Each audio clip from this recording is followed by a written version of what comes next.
Šiandien, vyrai, kalbėsim apie lyderystę. Kodėl aš turiu kompetenciją kalbėti apie lyderystę? Aš vedžiau daugybę šokių pamokų grupėms. Aš valdydavau šokių grupės, kur yra daug žmonių. Aš vedžiau seminarus. Taip pat irgi yra valdymas žmonių grupės. Aš taip pat suburdavau draugų grupės ir mes važiuodami į klubus susipažinti su moterimis, pašaukdinti jas. Lyderystę aš gerai išmanau ir aš apie tai dabar pakalbėsiu trumpai. Iš esmės, lyderiai yra reikalingi. Tu turi jaustis, jeigu tu nori tapti lyderius savo draugų ar šiaip pažįstamų rate lyderių, tu turi jausti, kad lyderiai yra reikalingi. Be lyderių grupė negali egzistuoti. Iš esmės, jeigu nėra lyderių, kas būdavo? Seniau, pavyzdžiui, kai pas mus nebūdavo aiškus lyderis. Mes išvažiuodams draugais į klubus, nebūdavo aiškaus lyderių. Kas būdavo? Jeigu nuvažiuodami kokie 6, ta grupė iširdavo po 2 žmonės, po 2-3. Lyderis tai yra tas žmogus, kuris sujungia grupę. Ir ta bendra grupė siekia kažkokio visiems aktualaus tikslo.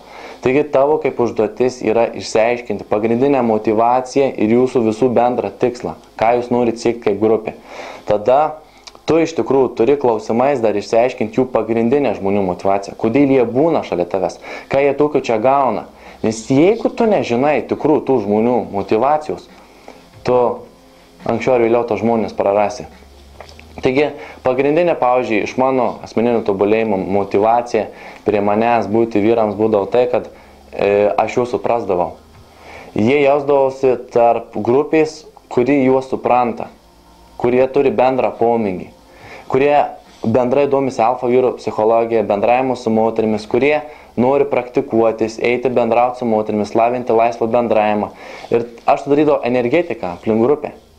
Ir iš tikrųjų suskirstydavau grupės narius, kaip ką dirbsim. Ir visiems patikdavo ir važiuodavom dirbti. Bet aišku, atsitikdavo tokių dalykų, kaip po to vienam nariui kažkas nepatinka. Tada tavo kaip lyderių yra užduotis jaus gerai kūnų kalbą žmonių grupės. Tu turi iš karto matyti, kas pasikeičia. Matai vienam nariui kažkas negerai, tu turi iš karto priimti sprendimą ar net pakalbėti su juo, kas negerai yra. Kaip ką. Tu turi mokėti užduoti taiklius klausimus, kad išsiaiškintų žmogaus poreikius. Toliau lyderis supranta, kad tai yra partneriniai santykiai. Tai nėra tai, kad tu esi lyderis, o jie yra vergai. Turi šitą dalyką mest. Jūs esat partneriai. Ką tai reiškia? Tai reiškia, kad tu, kai ir bendrauji, tu bendrauji su pagarbiu balso tonu. Pavyzdžiui, Mindaugai, žinai, ar tave tenkina tai, ką mes čia darom, žinai, ką norėtum pakeisti, patobulinti mūsų šiame siekime tikslu. Tu negali sakyti, Mindaugai, ateik čia, žinai, tavai paimam tą padarom. Žmonės nemėgsta tu neišlaikysi grupės. Tau tiesiog neišeis, nes tu nieks nenori vergauti, nieks nenori būti žeminam. Lyderis nežemina savo narių, bet lyderis randa juose geriausias savybės ir iškelia į viršų. Ir taip suburia komandai, tiesiog nariai nori prie jų būti. Prie stiprių lyderių nori būti nariai, nes jie jaučiasi stiprus. Prie jų jaučiasi stiprus, nes yra iškeliamos geriausios savybės. Lyderis taip pat turi gerą savo kūnų kalbą, gestikuliavimą, balsų toną.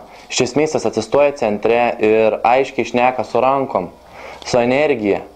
Ir balso tonas turi būti nei per stiprus, nei per silpnas. Aiškus turi būti balso tonas, laikomas stiprus akių kontaktas, kaip šneki su grupe. Ir šnekėti tai svarbiausia, kas tiem nariam yra aktualiausias ir svarbiausia. Nes jie čia stovi dėl to, kad kažkas jiem yra svarbu.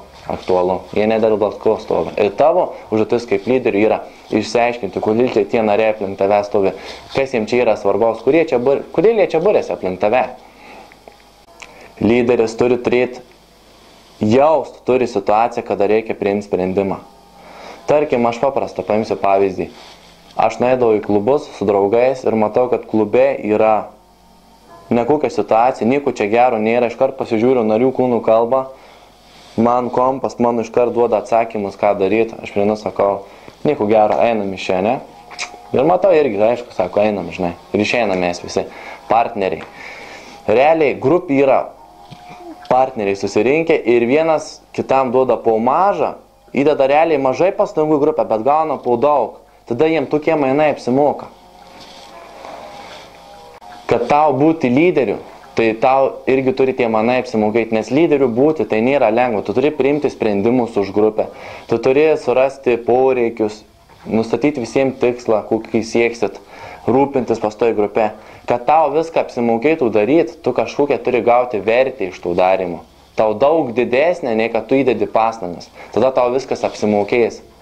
O jeigu supranti, tu dedi x pastangų, bet gauni 0,3x, tai tau tokie mainai neapsimoka. Mano mokinio istorija. Dirbo tiesiog vamzdžius įkasinėjo į griovius. Ir buvo lyderis tenais. Jis sako, aš ilgai neišdirbau. Ta prasme, išdirbau, gal jisai išdirba apie mėnesį. Jis dirbo tik dėl pinigų, bet jis nori kuo greičiau dingti iš tenais. O žinai dėl ko? O todėl, kad pastoviant jau buvo šaukiama, reikiama. Pastoviai yra svaidomas visokiais žodžiais, keiksmažodžiais. Bet nei truputėlių nėra randama to mokinio gerojų savybė ir iškeliama į viršų, kad jo asmeninė savivertė pakiltų. Nėra randama. Jis pastoviai yra kritikuojamas, kaip žmogus gali norėti dirbti toliau, būti. Kaip gali žmogus norėti turėti reikalų su tuo lyderiu. Neįmanoma. Geras, sakau, lyderis nekritikuoja savo narių. Jis 7 kartus pagirė jį, jau geras savybės, ir galbūt vieną kartą jisai pasako, ką būtų galima patobulinti. Ir jeigu jis tai jaučia, ką nariui reikia, tai sakyti. Čia yra labai, jeigu tu nori būti geras lyderis, tu turi jaust labai didžiulę empatiją, jaust, kaip kiti žmonės jaučiasi prie tavęs. Ir aš tam dalykui rekomenduoju pasidaryti testą charakteris.info, kurį aš pasidaręs tą testą, aš suradau savo stiprią savybę iš to testo. Tai yra NFP tipas mano labai gerai jaučia, kaip kiti žmonės aplink jį jaučiasi. Tai yra savybė, kuri man lėmė, kad aš galiu būti stiprus lyderis, bet kur. Tai va, lyderiu būti yra daug reikalų ir tu turi jaustis labai vertingu, tai darydamas, būdamas, ir aš tau daviau keletą patarimų, kaip padaryti, kad tavo nariai grupės geriau jaustųsi ir sėkmės tavo asmeniniam tobulėjimui. Čia buvo Airinas Urtunen, iki pasimatymų. Iki.